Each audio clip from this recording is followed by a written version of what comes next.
Hi Mommy! So today, gagawa tayo ng overload stuffed squid with cheese. So ito ang mga kailangan nating ingredients. Sa isang bowl, ilagay natin lahat ng vegetables. Kumuha ng foil at lagyan ng butter or margarine. Ipahid ang butter or margarine sa foil. Kunin ang pusit at lagyan ito ng bawang, asin, paminta at i-massage ito sa magkabilang parte ng pusit.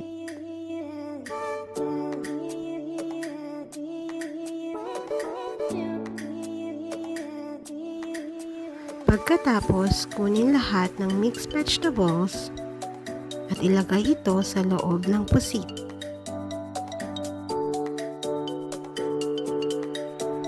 Ibukang mabuti ang pusit para mailagay ang lahat ng vegetables.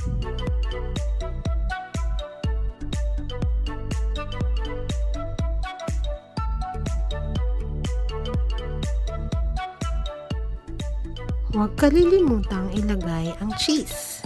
Mas maraming cheese, mas masarap. Siguradong magugustuhan ito ng mga bata dahil sa maraming kesong laman nito.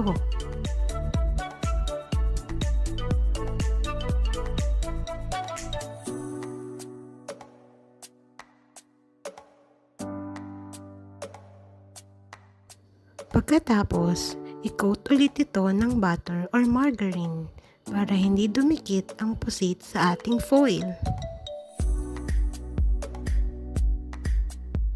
Ilagay ang mga sobrang gulay para ito'y maging mas lalong masarap.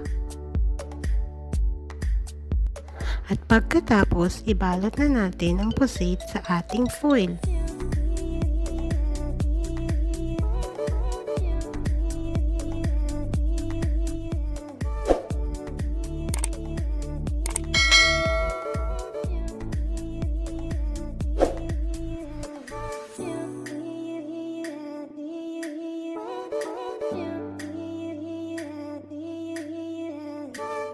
Gumawa ako ng 2 stuffed squid para sa aming dinner. Kunin ang baking pan, lagyan ito ng oil o mantika upang hindi dumikit ang foil dito.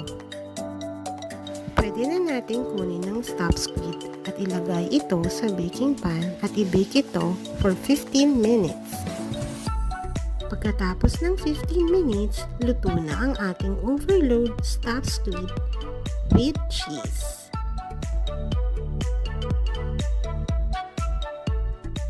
Hiwain na natin ng pusit at silipin natin ang laman nito sa loob. Makikitang siksik, liglig ang laman ng ating pusit.